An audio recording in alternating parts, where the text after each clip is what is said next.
Everybody, and welcome back to another episode of the Indy Investor Pod. Some exciting stuff coming into place right now. I am really excited, and we can kind of officially announce this for the first time. But we got Mr. Sterling Davis on here with us, and he is going to become one of the hosts. We got some hosts that are coming in. We're going to be on a rotation, kind of taking over the Investor Pod just for some different perspective, talking about some different things, different guests, things like that. So you don't have to listen to me all the time, even though I enjoy doing the show. I love doing the show. I bring on as much value as I can, but I also want to bring in value by bringing on people to help me host and help talk about different stuff, talk about what's going on in Indianapolis.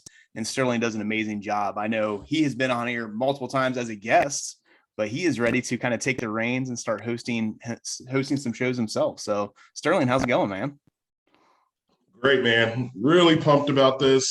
Thanks for, thinking about me, and I'm super pumped to be able to do this.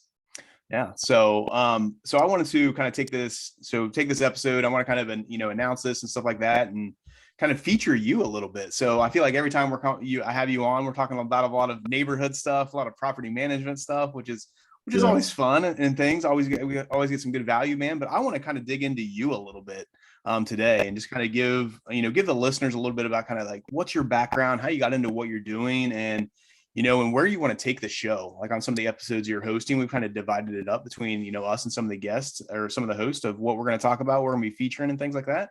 And I'm excited for it. So first off, man, let's give a little bit about you. Let's talk about Sterling a little bit. We are kind of joking around a little about this. I was like, I don't really have a lot of notes on this. He's like, don't worry, we're talking about me. I'm good to go. So, but I love that, man. But give us a little bit about your background, kind of why, like, I know you came from a real estate family. You came from a family, you had some realtors in your family and stuff like that. And so you kind of came into this, but you found your own niche within what you're doing and with Indianapolis investing and stuff. So I'd love to dig into you, kind of just your background, kind of who were you and everything like that, and how do you got into what you're doing today, man?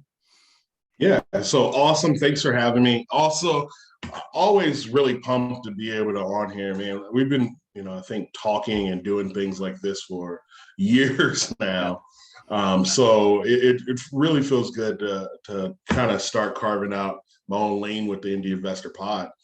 So, about me, right? So that is a conundrum, right? Like to a certain degree, I am a serial entrepreneur that started. I've been an entrepreneur since I was 20 years old, right? Really was the kid that I was the millennial, right? Like I was the kid that was like, I don't know, school's for me. I want to find myself, like everything, the older generation hates about us. I kind of took that path of like, do we really need money? Like, so, when I was 20, I started realizing that like, I was in school, I'm a huge IU guy, but I was like, man, this traditional route of school just wasn't for me, right? And unfortunately, unfortunately, I had a kid at 19, me and my wife. So, I was really reckless. But at some point, I realized that I had talents and I had gifts, and I had to unlock those gifts to be able to get to the next level that I was going to. Even, with having, a kid, I realized that like there's some sacrifices I need to make to be able to get to where I want to be, right? So I always kind of looked at it as like, in the Bible, they talked about the people with the talents and, bearing your talents. And so I was working at AT&T one day, and I was just like working like the 3 to midnight shift. And I was like, man, this making $12 an hour. And I was like, this cannot be like life. Like this cannot be what I'm striving for. I was going to school, but at night I was, working this job. And I was so sad by like the whole idea. Because everybody around me was like, this is a career job. You stay with this company, they treat you right. You get 401k. And I was like, that does not sound appealing, because at the end of the day, I'm still only going to be able to make X amount of dollars. Yeah. Didn't understand the upper mobility dream that people were selling me. So I started doing stand-up comedy just off to the side, just because I really, as a former basketball player, I realized like during this time I had like, maybe I was like quasi depressed, right? But I really was striving for to get that feeling back, that rush of like stepping on the basketball court, that thing that was going to get me passionate about life again, right? So I started doing stand-up to just try to find me again, right? Like try to get happy again. And I really took off, right? I was working at Crackers and Morty's and it was great. And then I realized like, I think there's more to this, right? Like these people would fly in from California and they would make money in Indianapolis and they would go around the Midwest making money. But I didn't see like how this connected to the end. So I was like, I need to go to California and see how that works, right? So one day I just bought a one-way ticket to California. One of my cousin's ex-boyfriends lived there. And I was like, hey, can I sleep on your couch? And he's like, yeah, I don't care. Like, so it was just like, all right, I'm off. Yeah. And, so it was pretty reckless, to say the least. That sounds like typical like stand-up comedian style, actually. It's like, yeah, can I sleep on the couch? Like, I'll be good. Like, I'll figure it out. Yeah. Oh yeah, it was totally exactly what you think, the lifestyle of California was, right? Like we were too poor to like live in like actual LA. So we lived in the valley in like Woodland Hills when Woodland Hills was still trying to come up. So I went there though, determined, right? Like I don't know what I was determined for because I didn't think necessarily that I was going to be famous, but I just wanted to be able to be independent, right? Yeah. Like when I was back home, I was doing everything everyone told me that was the right thing to do in the situation that I was in. And I just kind of wanted to mix it up. So I took classes. I ended up getting a job at the Comedy Store, working as a comedian, like as a host comedian that you would kind of fill in gaps and things. And then I ended up getting an internship, working for like the Late Show or Conan O'Brien for a while. And then he was like, I quit. So that went to a halt, right? But that experience is kind of where like the start of like, Sterling 2.0, I guess you can say, right? Yeah. Into this entrepreneur journey of like, California would always say is still like my spirit animal, right? And it's probably why I connect with a lot of out-of-state investors in California, right? Yeah. Because I was just so entrenched in how I love that place, right? It had so much culture. It had so much fight. Like everybody that I surrounded myself out there with, and people listen to this and like, yeah, there's still some lazy people in California, but everybody I surrounded myself with was these people that were hungry. Like my roommate was a guy that owned a bar mitzvah DJing company, and on the weekends like that he didn't have that, he was writing screenplays, right? Like that's like who I was kind of surrounding myself with. And that's kind of where I started the realization that even now I say this, like I realized that I was not necessarily the funniest person in the room, but what I realized was I was really good at the business side of comedy.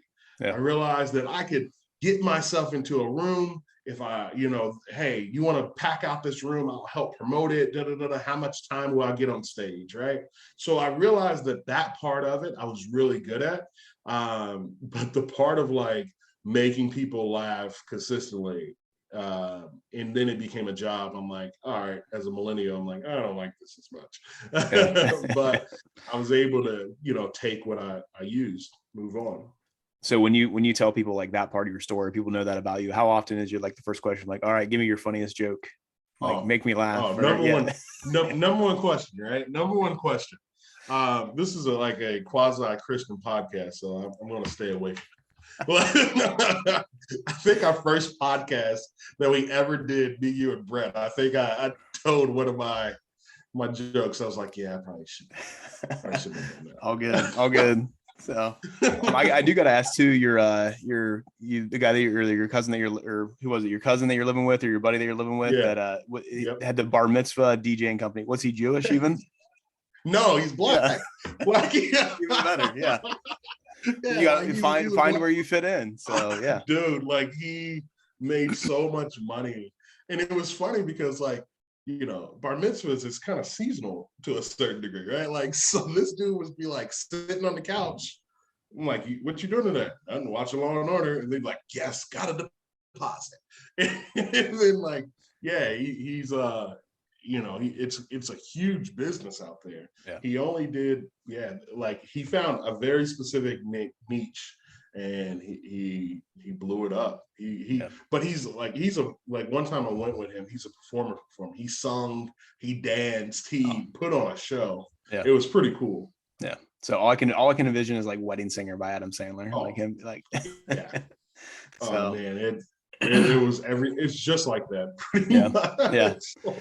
So what brought you from, being out there and doing that? So what brought you back to Indy and getting you into real estate and eventually to property management? Yeah. So, from taking that, I kind of bounced around. I always say like I was kind of unemployable.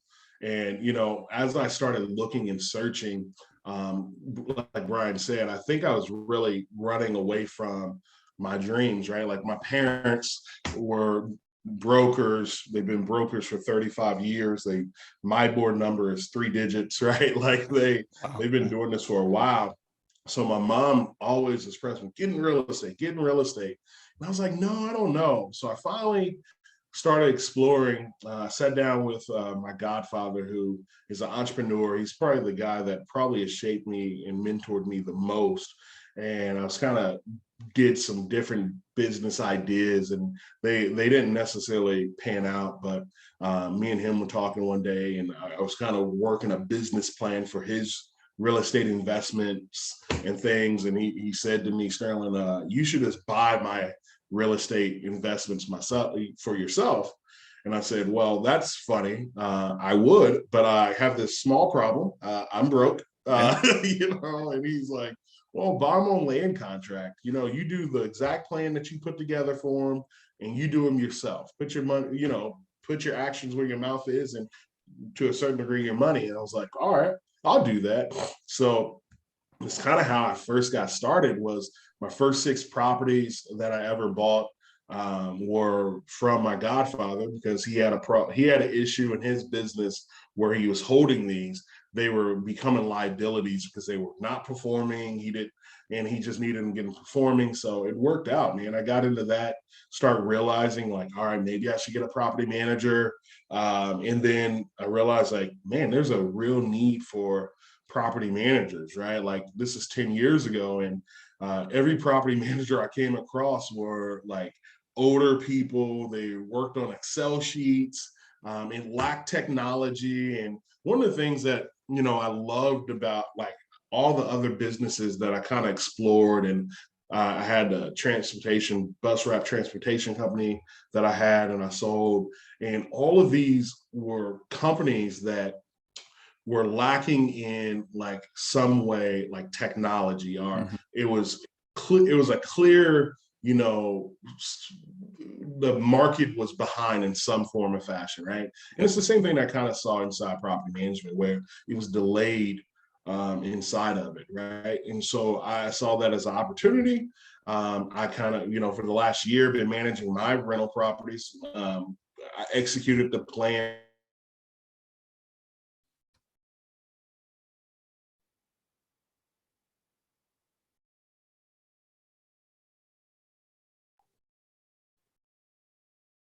So as I started like looking and exploring my own properties, it just made me really intrigued about looking into other people's properties, right? So, it took us, we got to like 80 something doors, right?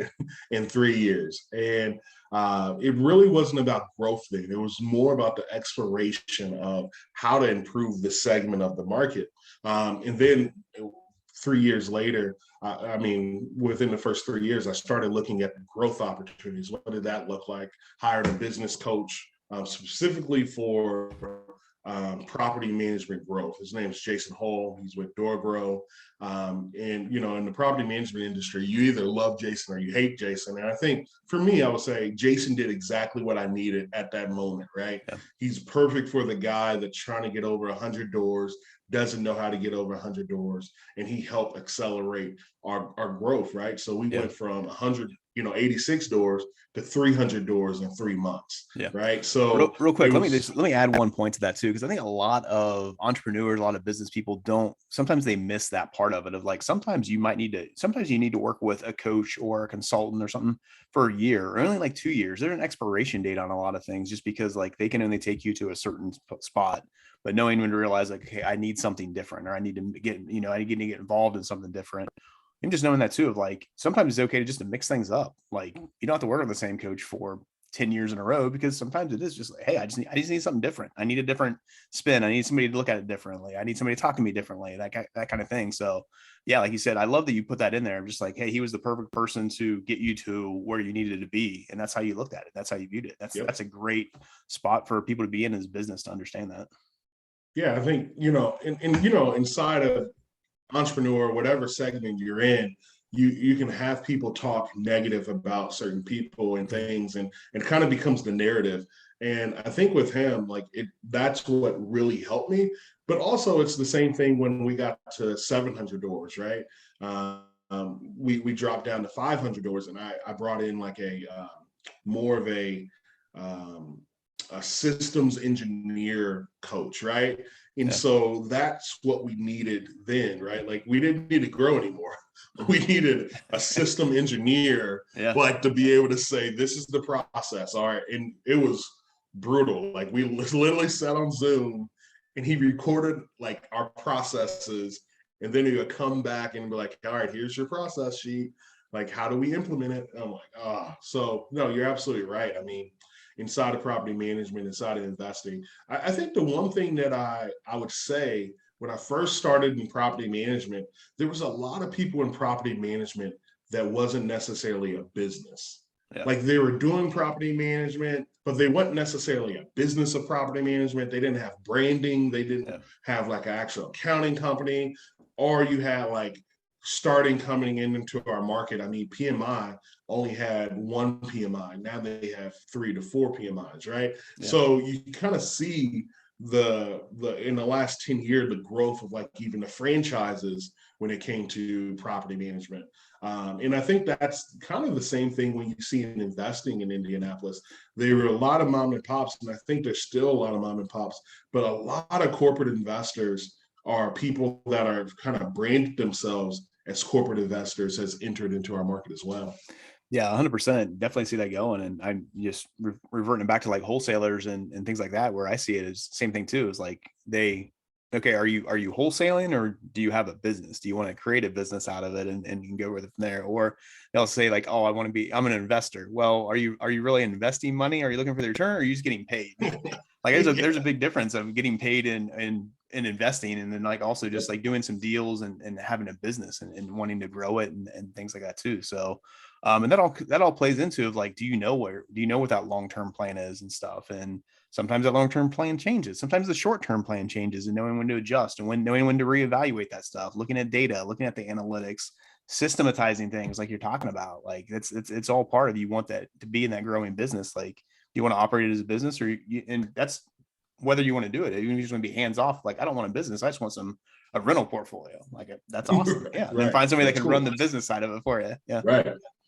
And it's funny, right? Like, so inside of this, been able to see it, from 10 years, right? I was talking to a gentleman who owns a property management company. He's been doing it for 40 years, right? He's like, Sterling, before there was an X, before there was a Sterling Davis, before there was this company, I was here. And now I'm always going to be here. And I was like, man, this is 9 years ago. I'm like, man, that guy seems really angry, and like bitter about like how, this industry is kind of fluctuated. And now I find myself like saying the same things. Like, but what I differ a little bit is, I loved how to be retrospective inside of like how we got here, right? Like, Yeah. I mean, inside of property management, inside of investing, there have been people that has came and done really well. And then there's people that we know that has done not so well. And we know people that has screwed over investors. We know people that has, Yeah. did turnkey companies and didn't do the turnkeys really, right? Like, Yeah. and you hear these things, and sometimes I'm always exploring the idea of like, how did that person become that person? And then I settle in the fact that we created that person in some form or fashion. Like, that person didn't create themselves. Like, that person is a microcosm of who we are and how we manifested that person. Mm-hmm. Yeah.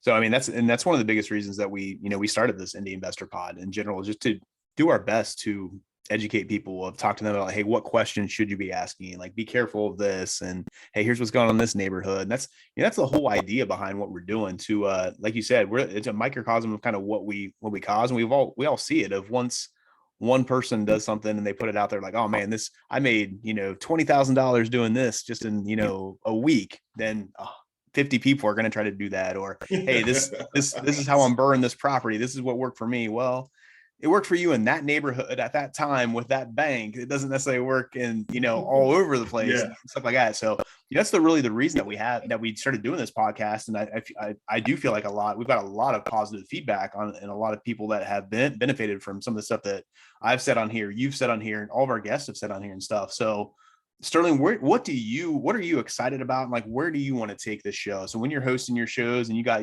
the spotlights on you, like we know you like that spotlight on you and stuff, like you said, where are you going to go with this? And what do you want to focus on during your shows, man?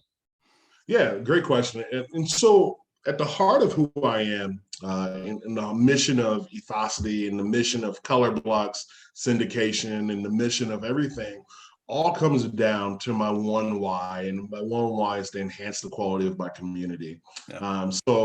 My background and my family's background has always been rooted inside of our community.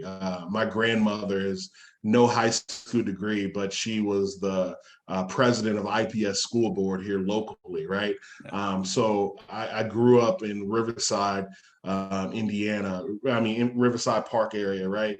And so I've been able to see the transformation as well as been able to influence the transformation of that neighborhood. And it's crazy. You talk about, I see the power even in the Indy Investor Pod.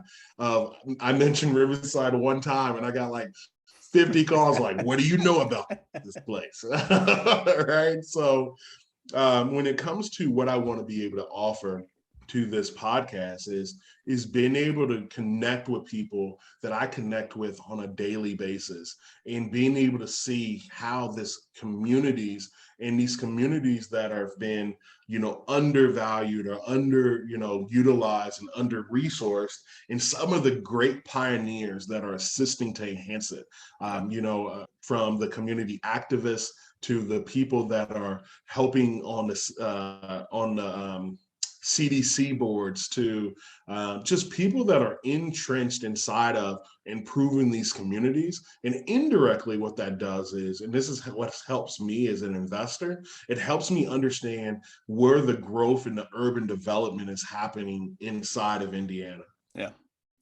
So, man, I love that. And I love your heart with all this stuff too. And it comes back to what you're talking about with your why. Your why is to enhance communities, and specifically to enhance the Indianapolis communities where you grew up, and like where we're a part of, and where your investors are investing in and stuff like that. And that's what it comes down to, of why are we doing any of this stuff if we can't enhance the communities that we are investing in? We need it. We need them to, number one, to be enhanced to help out our investments, but just to be a part of the community, to be entrenched in the communities, not just to be a number on a spreadsheet, but to, be able to give back and things like that. So, and that's what I love about kind of just who you are and what you do. And you can see that in everything that you're doing. And that's, Sterling and I talk about business stuff a lot, and, some higher level visionary stuff too, but knowing Sterling and what he's doing, as he's talking about his why, his purpose right there of enhancing communities, that's everything that he does. It revolves around that. And that's why he is successful, because it all relates back to his purpose.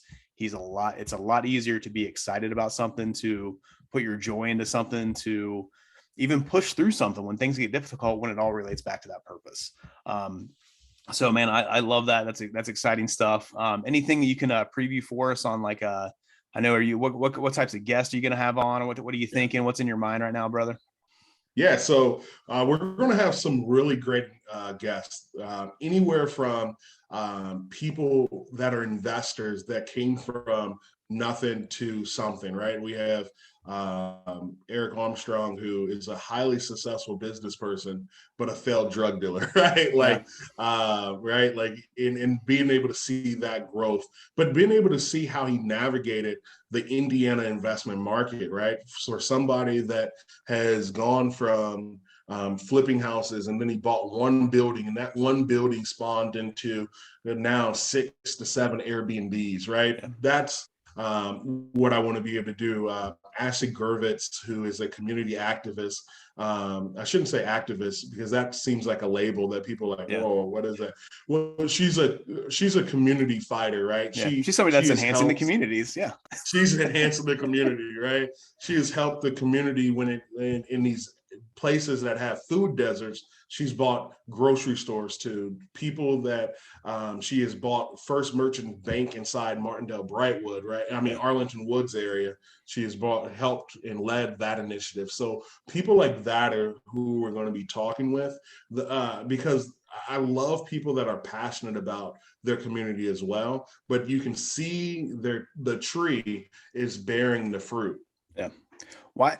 Let me ask you this. Just to throw this out there. Why is it important for, somebody listening to this episode? Like, man, I'm not going to invest in Martindale Brightwood. I invest in, the A class name. I'm going to be in Carmel and Fishers and stuff like that. Why is it still important for them to understand what's going on, with what she's doing and what Eric's done and all these things? Why is that still important for them to understand really what's going on here in Indianapolis with that?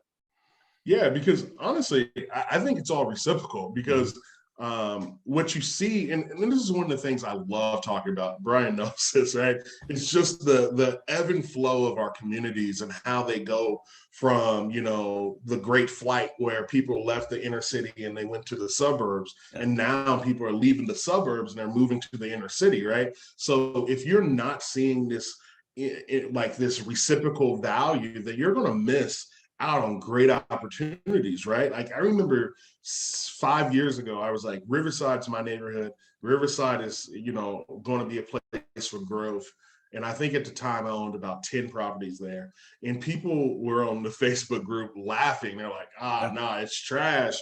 And now they're trying to get in Riverside, and they're paying 110. I'm selling one of my Riverside houses for 165,000 Yeah. in a week, right? And I bought that house for 30,000. Yeah. I was gonna say, So I bet you bought it for 30. Yeah, that's right on. yeah, Yeah. like, so it's these things that like it's the dollars and the cents, but it's the people in the personalities and these things that make it. So you might say, hey, I just want to work in A and B neighborhoods, and that's absolutely fine. But you also have to be able to look in C and D neighborhoods, because everything in Indiana is block by block. How many times have we said that? Yeah. And a B neighborhood could be right next to a C, and then it goes back to a B. Yeah. So you want to know how these streets kind of work and what is the growth plan. And from understanding like the Riverside master plan that was put out 3.5, 4 years ago, you can easily see that in the people that was in part of that Riverside was going to take off, just because Citizens Gas was going to put up the money. Like these are Yeah. not just normal people, but these are companies and corporations that Yeah. are backing this initiative. Yeah. So it all comes down to, if you're investing in a city, you want to know what's going on. What is that growth pattern? What's going to be happening with it? If it's, look at like Indianapolis, of like what's going on with Airbnbs in Indianapolis. Like I never, being as an outsider from Indiana, like I never would have thought like, why would somebody get Airbnbs in Indy? But it's a thriving market, but it's what's going on all around the city. So not even like within, hey, what's going on down in these areas in Martindale, Brightwood, and Arlington Woods and places like that, and Riverside, but it's also like, what's the growth plan for out in Whitestown, like how that's Right. expanding, and like, or what's going Love on, it. like from Fishers is basically like going to connect with Pendleton here pretty soon. Yep. It's like all that stuff that's going on. You got to know what's going on with your city and things like that. So, And, man, and so yeah, we're going to have city councilmen that come on to talk about that. Actually, I was talking to one of the city planners for Whitestown, because that's how I invest, right? Like I try to be as involved inside of those conversations, because those are public conversations, as much as possible. So I don't want it to overshadow and be like, I'm only talking about inside of 465. No, I'm talking about outside of 465. Even, I had a conversation with the mayor of Newcastle last week, right? Yeah. So these are the things that I want to know as I'm investing, because I see a lot of even investors moving to these small towns, but do you know what the plan is for those neighborhoods? Yeah. A lot more than just like, oh, I'm going to start investing in Terre Haute because my buddy did. And like, it's going to blow up. Wait, why is it going to blow up? How do you know this? Like, what's going on? It's just this. So that's Alicia told me it's blowing up. Whatever Alicia says, let's go. Whatever Alicia says, I get why people believe her. Like, I mean, because Alicia knows Terre Haute, and Alicia does the same thing we're talking about, though, right? That's exactly right. So she's out there, she knows what's going on and stuff like that. So, man, I'm really excited for this. I'm excited to hear your first episode when it comes out with what you're doing and things. So, man, any last little thoughts or any last little things you want to throw in here before we jump off? No, I'm really pumped for this. I'm really excited. I think we're going to be able to give, more great value. I think this is an awesome thing that, you as the brainchild of this has kind of put together on our end. I mean, I'm really pumped to be able to have some of the people that's kind of committed to this come on and speak. As you know, I'm also the president of CIREA, Central Indiana Real Estate Investor Association. So if a lot of the things are going to be able to be transmittal to the guests that we have here are going to be the guests that are involved inside of CIREA as well. So I would be obliged if I didn't mention that. There you go. So awesome stuff, man. No, really excited for this and really excited for what's coming. So I know I always put this out there and I get some pretty good feedback with this. If anybody has any questions or has any ideas of anything that they want me to cover, reach out to me at brian@simplewholesaling.com. If anybody has any thoughts of like, hey, Sterling, I'd love for you to talk about this, or I'd love for you to hit on this topic. Sterling, where can they reach out to you? What's the best way for them to do that? Yeah, I always say Facebook seems like the best way to reach out to me. It's Sterling M. Davis Sr. That's Sterling, Sterling. M as in Mary, Davis, Davis, Senior. Don't go to Junior's page. He's a high schooler and he's weird. So make sure you go to Senior. You'll see a lot of sports videos of himself. A lot of these it's weird. So there we go. So awesome stuff. So thank you so much for joining us today on the Indy Investor Pod. And with that, we will see you guys next time. Take care.